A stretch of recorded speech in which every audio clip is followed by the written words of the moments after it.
who's the Director of Indian History Awareness and Research, an initiative of Ashavidya Satsanga, who's been doing a lot of research on our Indian heritage and culture.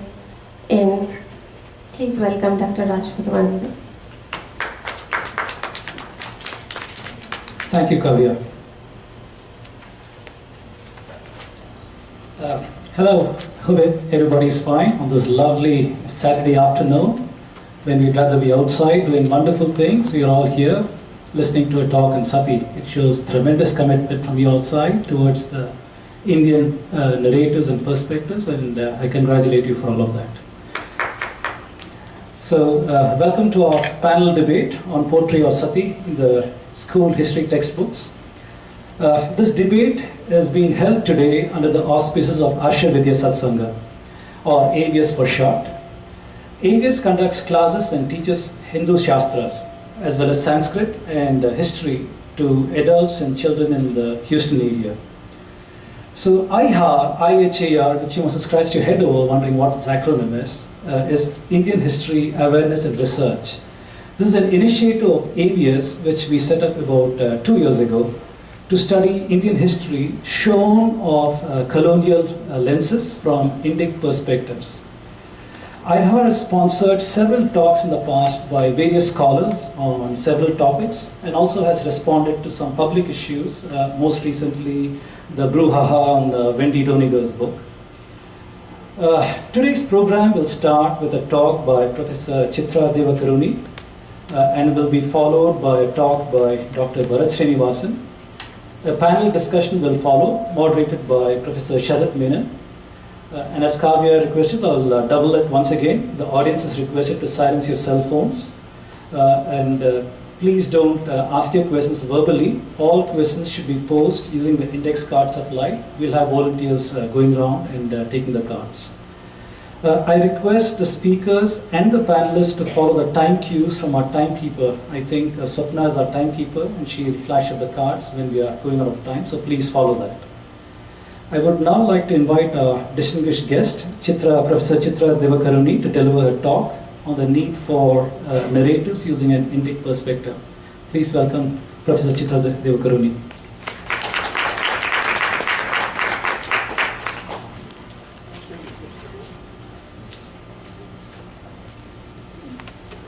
Namaskar to everyone. Thank you all for being here and being part of this important discussion, which I'm hoping will lead to some very positive actions, both by the adults in the audience and also by the children. So I'm going to talk in a little bit, and I'm going to talk in general. I'm going to keep it short because I know there are some other wonderful speakers coming up and a great panel discussion. So the background for today's meeting, a little bit of the background of how I got involved is because my friend Dr. Gangopadhyay there informed me that his daughter had come to him and she had shown him the segment on Sati that was in their textbook, and she was distressed because in the very short section that was devoted to Hindu culture, Sati took up a lot of space, and there were pictures, and a great deal was made of Sati, and she was understandably distressed and came to her dad with questions.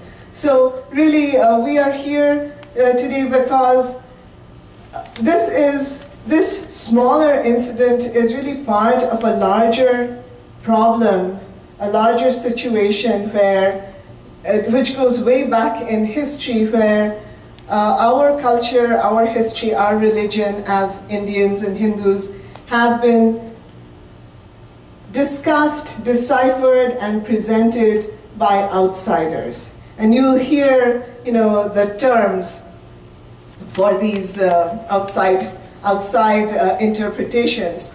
But let's say they're by non-Indians, non-Hindus, people who are looking at the culture from the outside. They already have in their heads a certain notion about what is appropriate, what is proper, what is right, especially when we go back to colonial times.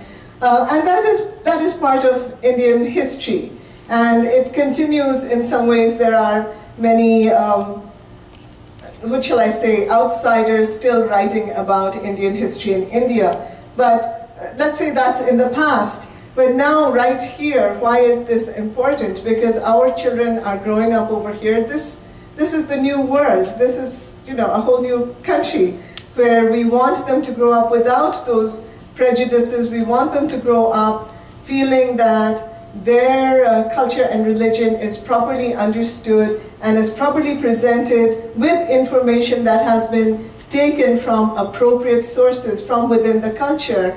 As you can see, organizations like the organization that has put this together here today, and there are several other organizations that can certainly give you the correct Vedic or religious interpretations or the historic interpretations and put them in there. So one of my hopes is that as we are listening to this discussion on Sati, which is one topic, we become aware that really it's not enough to say how terrible is it that the textbook is presenting this material wrongly. How terrible is it that the textbook, which has like this very short section on Hinduism, should spend so much time on an outdated custom that isn't even relevant today, when Hinduism has so many other positive things that really students should be learning about and that can inspire them, not just the Hindus in the audience. We want everybody in that school setting to understand what is Hinduism. And it's so important for children especially. We have to continue this all the way through school, high school, and college, and into our work worlds when it's appropriate, but especially children who are so impressionable. Those are the ages when they're forming not only their knowledge of the world, but their prejudices about other cultures. Prejudice begins very early. Once it has taken root in someone, it's much harder to change that mindset. So we want to be able to present accurate information. So not only, I think that we all have a responsibility and we all have the power to do something about it. It's not just enough to say how terrible this textbook is. Once we found out the problem, we want to be able to go to the school board. We do have a voice, we want to use it.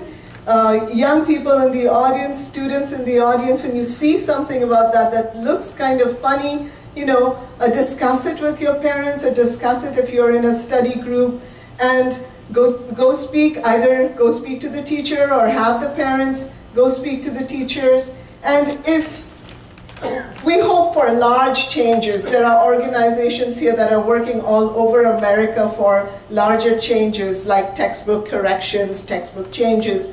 But immediately we can all say, if this is being taught in class, I would like to come and make a presentation, and I want to put this in perspective. So what is problematic, I think, is the information is not accurate, it's blown out of proportion, and it's not in perspective in terms of what is happening today, what Hinduism means today. So all of us have a voice. We don't even have to be a parent. If we find out something like this, we can go to the school, we can go to the principal, we can go to the school board and say, this is wrong and I need to make a presentation. And then later on, we will find out today what are some of the other things that can be done. But I want to, first of all, thank all of you for being here, because that shows that you care. You care about our culture, you care about Hinduism, you care about children. Not just our children, because they are being subjected to being looked at funnily or with prejudice, but all the children of America who are studying other religions, because certainly my hope is that my children's friends will grow up open-minded, they will grow up positively inclined towards other cultures, and they will learn from other religions, and they will see that at the basis of all religions there is a great human spirit and a great love for the divine as well as for the human. So thank you very much and welcome to this program.